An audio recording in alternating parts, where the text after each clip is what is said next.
अवधूत चिंतन श्री गुरुदेव दत्त श्री स्वामी समर्थ महाराज की जय। श्री स्वामी समर्थ सर्व ताई आणि दादांना तुमचं सर्वांचं स्वामी समर्थ माझी आई या चॅनलमध्ये तुमचं सर्वांचं स्वागत आहे। आजचा दिवस स्वामी महाराजांच्या कृपेने तुमचा सुखाचा आणि आनंदाचा जावो ही स्वामीचरणी प्रार्थना करून आजच्या व्हिडिओला सुरुवात करूया। तर बघा, मार्गशीर्ष महिन्यातला हा आहे म्हणजे उद्या मार्गशीर्ष महिन्यातला चौथा गुरुवार आहे। तर चौथा गुरुवार आहे तर बऱ्याच ताईंना असं म्हणजे ताईंचं असं म्हणणं आहे की उद्यापन कधी करावं किंवा उद्यापनासाठी म्हणजे काय करावं, उद्यापन कसं करावं असं बऱ्याच जणांना विचार येत असतो। त्याचबरोबर जर मार्गशीर्ष महिन्यातल्या गुरुवाराला जर कोणाची अडचण आलेली असेल, सुतक म्हणा, विठाळ म्हणा किंवा दुसऱ्या काही ज्या अडचणी आल्या असेल, त्यामुळे जर एखादा गुरुवार राहिला असेल तर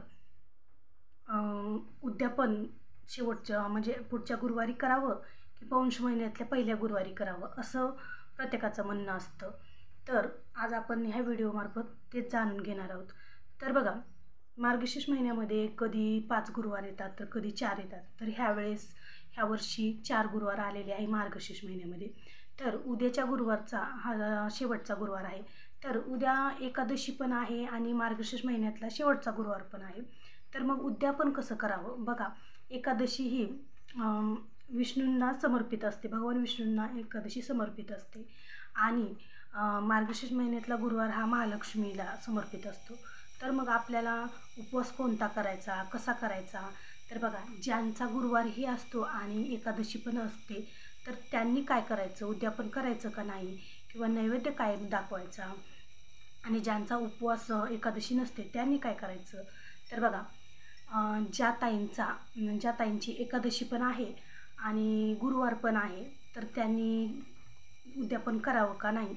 बघा, बऱ्याच ठिकाणी कसं असतं की मार्गशीर्ष महिन्यातच गुरुवारचं उद्यापन केलं जातं। तर कुठे मार्गशीर्ष महिन्यातला एखादा गुरुवार जर राहिला तर पौष महिन्यातला पहिला जो गुरुवार असतो तर त्या गुरुवारी पण उद्यापन केलं जातं। जर आता बघा, जर तुमचा गुरुवारही असेल आणि एकादशी पण असेल तर तुम्ही त्या दिवशी काय करायचं, त्या गुरुवारी तुम्ही उद्यापन करायचं नाही, पूजा मांडणी करायची, उपवास धरायचा। त्या दिवशी गुरुवारच्या महालक्ष्मीला जो काही तुम्ही फलाहार करणार आहोत किंवा जी फराळ करणार आहोत, शाबूची खीर गोड खीर म्हणा किंवा शाबू म्हणा, भगर म्हणा, जे काही फराळाला चालतं ते जर तुम्ही केलेलं असेल तर तोच नैवेद्य तुम्ही महालक्ष्मीला दाखवायची, केळी दाखवायची किंवा जे उपवासासाठी आपण बनवतो तो नैवेद्य आपण त्या दिवशी गुरुवारी दाखवायचा आहे आणि आपणही तोच फराळ करायचा आहे। आणि ज्यांची एकादशी नसते त्यांनी जो काही गोड चपाती म्हणा, पोळी, पुरणपोळी म्हणा, भात भाजी असं गोड काहीतरी जे तुम्हाला खीर जे काही बनवायचं आहे तर ते बनवून तुम्ही उद्याच्या गुरुवारी उद्यापन करू शकतात। आणि ज्यांची एकादशी आहे तर त्यांनी पौष महिन्यातल्या पहिल्या गुरुवारी तुम्ही उद्यापन करायचं आहे। तर अशा प्रकारे उद्यापन करायचं आहे। आणि आता काय अडचण काय येते की बऱ्याच जणांना सेवेमध्ये एखादा म्हणजे गावाकडे जाण्यामुळे म्हणा किंवा काहीतरी सुतक विटाळामुळे 1-2 ज्यांचे गुरुवार मिस झालेले आहेत तर त्यांचं कसं, तर त्यांनी पण पौष महिन्यातल्या गुरुवारमध्ये 1 किंवा 2 गुरुवार करून उद्यापन करू शकतात। ते पण जमत असेल तर म्हणजे प्रत्येकाच्या इकडे वेगवेगळी पद्धत असते। त्याचबरोबर उद्यापनासाठी काय बनवायचं हे तर आपण बघितलेलंच आहे। तर उद्यापना दिवशी आपल्याला बघा, कुठे कुठे का 5 सुवासिनी बोलवतात किंवा 5 कन्या बोलवतात किंवा 11 बोलवतात किंवा 21 किंवा 108 असं तुम्हाला ज्याच्या त्याच्या इच्छेनुसार बोलवतात। आणि जी महालक्ष्मीची पोथी असते तर त्या प्रत्येक महिलाला ती पोथी दिली जाते, त्याच्याबरोबर केळी दिली जाते फळ म्हणून। त्यांचा घरी त्यांचं चांगलं स्वागत करून, त्यांना हळदी कुंकू लावून स्वागत करून किंवा त्यांना जेवणसुद्धा बनवतात, म्हणजे सुवासिनी जेवूसुद्धा घालत असतात गुरुवारी। तर तुम्हाला बघा, आता बऱ्याच ठिकाणी काय होतं की आता आधीसारखं असं राहिलं नाही की बायका घरोघरी जाऊन जेवण करतील किंवा कन्या. तर तुम्हाला जर सुवासिनी जर भेटल्यास तर अतिउत्तम. तुम्ही त्यांची चांगली म्हणजे त्यांचं चांगलं स्वागत करून, त्यांचे पाय धुवून, त्यांना हळदी कुंकू लावून, त्यांना जेवू घालून, त्यांना एक गुरुवारच्या पोथी ज्या असतात तर त्या द्यायच्या, केळी द्यायची आणि त्यांचं छान असं स्वागत करायचं तुम्ही. आणि जर कन्या भेटल्या तर कन्यालाही तुम्ही जेवू घाललं तरी पण चालतं.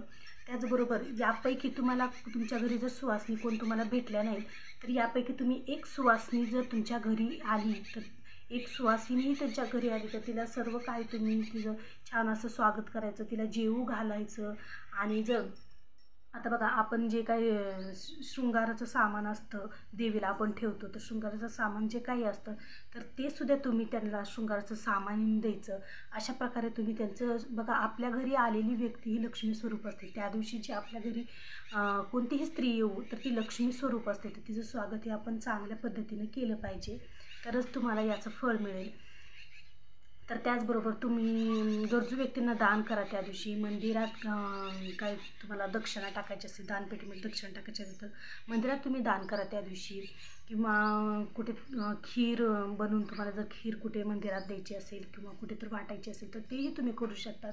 त्याचबरोबर यथाशक्तीनुसार तुम्हाला जे काही जमल त्या दिवशी तुम्ही दान करायचं आहे. तुम्ही पुन्हा म्हणजे तुम्हाला जसं जमल तसं तुम्ही त्या दिवशी कोणतेही दान करू शकतात. त्याचबरोबर छान अशी महालक्ष्मीची पोथी वाचून, महालक्ष्मीची आरती करून, नैवेद्य दाखवून तुम्ही उद्यापन त्या दिवशी करू शकता. ज्यांचा गुरुवार आहे फक्त त्यांनी त्या दिवशी उद्यापन करायचं, आणि ज्यांची एकादशी पण आहे, गुरुवार पण आहे तर त्यांनी पौष महिन्यातल्या पहिल्या गुरुवारी उद्यापन केलं तरी पण चालतं. तर आजचा व्हिडिओ असा आहे.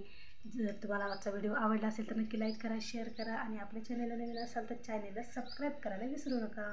भेटू पुन्हा अशा एका नवीन व्हिडिओसोबत. तोपर्यंत श्री स्वामी समर्थ.